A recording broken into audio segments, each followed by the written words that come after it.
한 주간 편안하셨습니까? 자, 우리 앞뒤 좌우 인사 나누겠습니다. 주님의 교회 잘 있습니다. 오늘은 63페이지 교회 전환에 대한 4가지 명료, 크라리티, 명료성, 교회 세우는 명료성. 두 번째는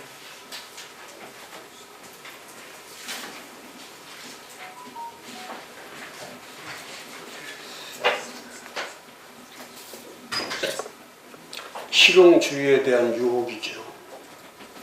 이 프래그마티즘.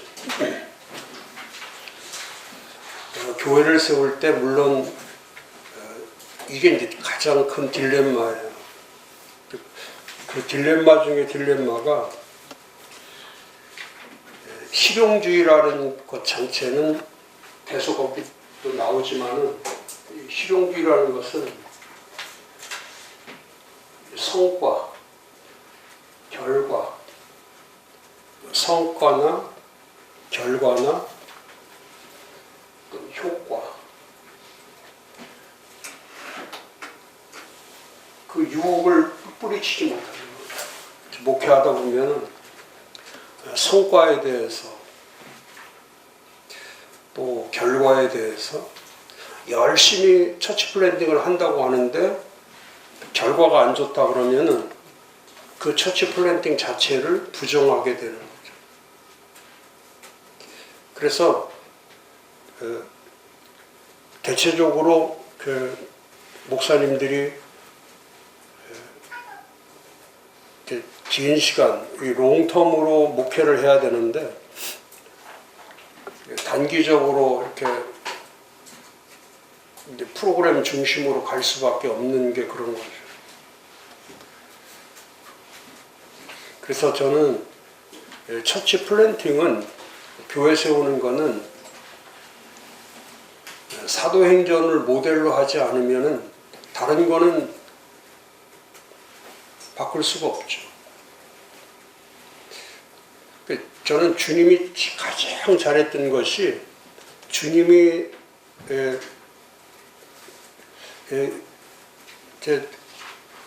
내년도 그 2026년 매뉴얼에도 제가 첫 번에 그 머릿말에다 또 그걸 넣어놨고 들어가는 말에도 넣어놨고 또 제가 7가지의 처치 플랜팅의 7가지 키워드 첫 번째 제가 컨퍼런스 때 강의할 때 거기도 넣어놨지만 이 반전이라는 단어는 반전의 역사 반전이라고 하는 이 단어가 왜 이렇게 중요하냐면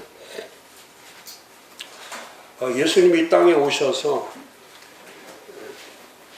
보여주신 것이 인버전이라고 하는 이 반전의 역사를 보여주신 거예요. 이 반전이라는 것은 사람들이 일상적으로 생각하지 않는 완전히 다른 것을 보여주는 다른 세계로, 완전히 다른 세계. 그 대표적인 게 3가지죠. 첫 번째는 세상만 보고 살던 사람들에게 모든 사람들이 다 세상만 보고 사는 거예요. 세상이 전부니까. 그러니까 어떤 지도자가 나와도 어떤 권력이 나와도 전부 다 세상 이야기를 하지 세상을 보여주는 거죠.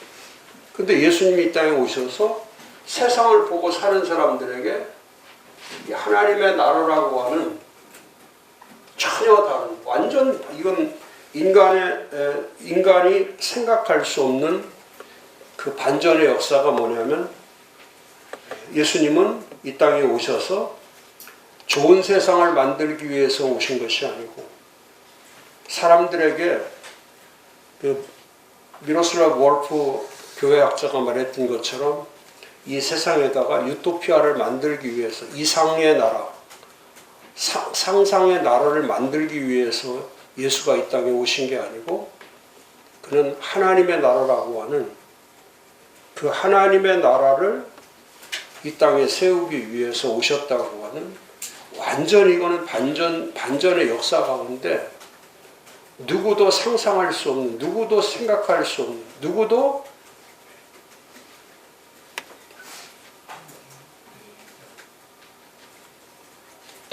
이미지를 만들어서 언어를 만들 수 없는 세상의 언어에서 하나님의 언어라고 하는 이 세상에 없는 그 하나님을 이 세상에 그 나라를 세운다는 것은, 하나님 나라를 세운다는 자체는 아무도 그건 생각하지 못합니다.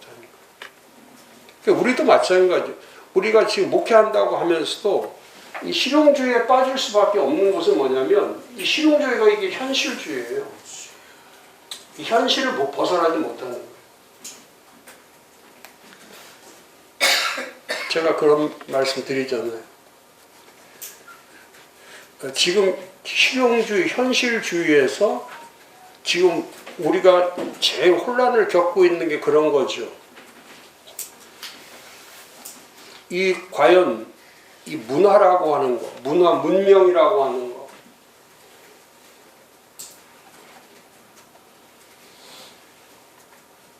이 문화와 문명을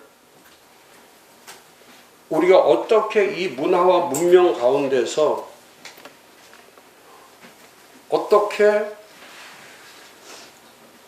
이 세상 나라에서 어떻게 하나님 나라로 세워가는 이 과정을 어떻게 우리가 할 수 있는가. 지금이 제일 저는 제 자신에게도 과도기고 가장 위기라고 생각하는 것이 뭐냐면, 지금 형성되고 있는 이 AI 시대나 AGI 시대에, 이 챗 GPT 시대에 과연 그렇잖아요. 지금 대학교의 대학생들의 98%, 이거 무서운 거죠. 대학생들의 98%가 이 챗 GPT를 가지고 모든 거를 정보나 분석이나 평가나, 그러니까 이 챗 GPT를 가지고 법률도 공부하고, 그러니까 교수한테 법률 공부를 배우는 것보다 챗 GPT를 통해서 법률을 배우면 사법고시에 합격할 수 있는 게 상상을 초월할 정도로 높죠. 그러니까 대학생들이 모든 지금 수업이나 또 과제나 또 학습이나 이런 것을 98%가 챗 GPT 갖고 하기 때문에, 그러니까 그 안에서 형성되고 생성되는 그 AI 시대를 젊은 아이들은, 20대 아이들은, 10대, 20대 아이들은 그 안에서 지금 살아가고 있는 거죠. 근데 벌써 50대, 40대, 50대, 60대만 돼도 40대, 50대, 60대는 이 챗 GPT를 가지고 무엇을 해야 될지를 잘 모르죠. 왜냐하면 그 형성 과정 자체를 우리는 그런 문화를 접하지 못했기 때문에, 그런 문명을 접하지 못했기 때문에. 근데 지금 10대, 20대는 쭉 그런 문화에서 AI라는 단어가 처음 시작된 게 1936년도예요. 1936년. 그 당시에는 아무도 AI가 나온다는 단어는 아무도 사용하지 않을 때, 인공지능이라고 하는 그런 시대가, 인간 시대에서 인공지능 시대가 온다라고 하는 것은 아무도 그건 생각할 수 없었죠. 근데 지금은 이 AI 시대에, 제가 이번에도 토요일날 제가 오늘 강의를 하면서 그 강의 가운데서도 많은 분들의 질문이 그거였어요. AI 시대에 설교하는 거, AI를 통해서 또 챗 GPT를 통해서 설교하는 것에 대해서 이제 요즘은 이제 설교도 너무너무 AI를 가지고 하는 젊은이들이 너무 많으니까 심지어는 기도문도 전부 다 AI한테 그 기도문을 이런 때는 새벽에는 무슨 기도문 또 감사할 때는 어떤 감사 기도문 자체도 전부 다 AI가 다 기도문을 만들어 주는데 자기가 쓰는 기도문보다 훨씬 더 좋다는 거예요. 그러니까 이제 설교도 그 설교밖에 할 수 없고 왜 거기에 이제 습관이 들면은 그 습관은 중독과 똑같은 거죠. 그게 실용주의예요. 실용주의에 한번 빠져들기 시작하면 현실주의에 빠져들기 시작하면 하나님의 나라는 안 보이죠. 볼 수가 없죠. 하나님 나라 보이지 않아요. 그러니까 실용주의가 무서운 것. 저희 연구소는 실용주의 연구소예요. 제가 처음에 만들 때부터 우리 연구소는 실용주의라고 하는 뜻은 뭐냐면 저는 사회에서 말하는 세상에서 말하는 그런 실용주의를 얘기하는 것이 아니고 저는 하나님의 실용주의, 하나님이 말씀하는 그 실용주의가 뭐냐?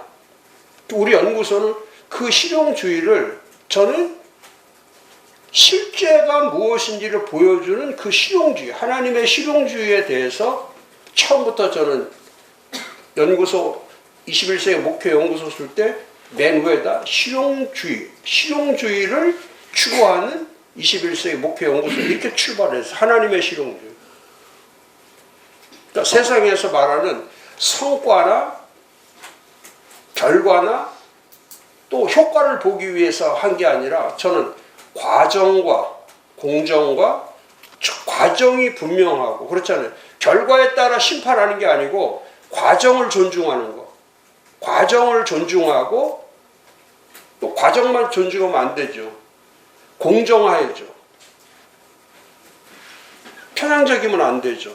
실용주의라는 게 너무 지금 교회들도 제가 그 신카르텔 다시 제가 하나 만든 것이 카르텔에서 신카르텔이라는 단어를 제가 쓰는 것 중에 하나가 뭐냐면 이 신카르텔은 구카르텔과 신카르텔의 차이는 뭐냐면 구카르텔은 이건 권력에 빌붙어서 하는 거예요. 자기가 권력이 돼서 그렇잖아요.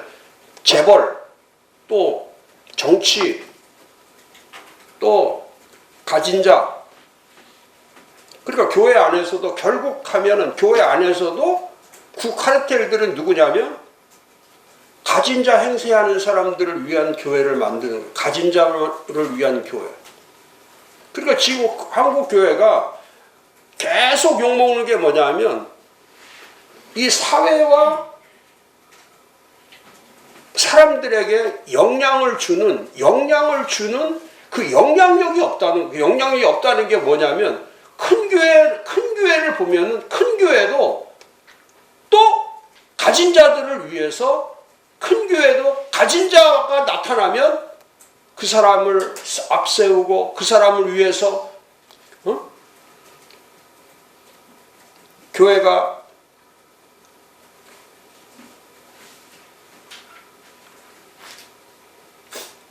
그러니까 교회도 전부 다 장로를 세울 때도 가진 자를 장로로 세우지 갖지 못한 자를 장로로 세우는 것은 거의 드물죠. 그러니까 저는 그 자체가 불공정하다는 거예요.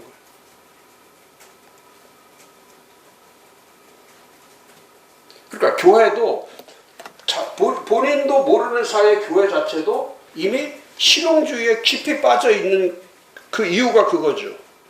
우리 교인들을 분포를 볼 때에 목사님들이 목회하실 때 잘해야 될 게 뭐냐면 가진 자의 사역과 또 갖지 못한 자, 약한 자의 사역. 이 가진 자와 약한 자의 사역을 이게 여기에 균형을 중간지대는 중요하지 않아요.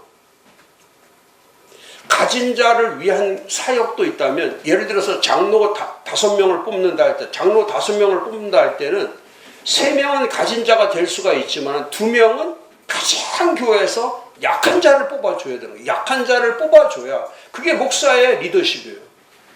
그게 반전의 리더십이에요. 근데 약해. 돈도 없어. 응? 근데 믿음이 너무 좋아. 그러면 나머지는, 가진 자들은 돈이나 권력이나 카르텔 쪽에 붙어 있기 때문에 그것만 볼 수밖에 없지만, 주님은 보실 때에 이미 말씀하셨잖아요. 부자도 물론 중요하지만은 정말 병들고 포로되고 갇히고 약하고 눌린 자를 위한 사역도 예수님이 이 땅에 오셔서 그 균형을, 그 공정을 보여주신 거란 말이에요. 근데 어느 사이에, 저도 마찬가지예요. 가진 자가 나타나면 거기에 휩쓸릴 수밖에 없는 거죠. 저도 가진 자 사역이, 왜?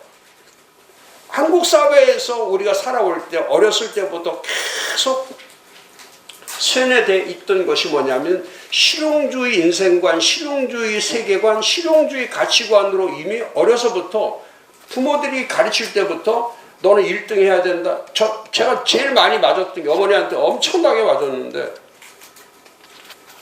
왜 맞았냐면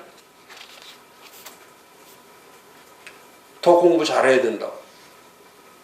그러니까 제일 싫은 날이 언제냐면 성적표 나오는 날이에요. 성적표 나오는 날은, 왜? 만점을 맞아도 우리 어머니는 만족이라는 걸 모르는 거니까. 그러니까 성적표 나오는 날은 아주 내가 부러지도록 맞는 거예요. 근데 보통 매를 하면 이렇게 하나 둘 하는 게 아니라 20개, 30개씩 그 회초리, 쌀이나무. 근데 그 20개, 30개가 다 부러질 때까지 때리는 거예요. 그걸 중학교까지 맞았으니까. 그러니까 여자가 얼마나 독한지 모르겠어요. 얼마나 독한지. 제가 그때 어린 나이에도 그 맞으면서 늘 생각했던 게 그거예요. 내가 나중에 커서 결혼해서 아이를 낳으면 나는 절대로 때리지 않는다. 근데 뭐 어머니를 닮은 사람이 안 때리겠어.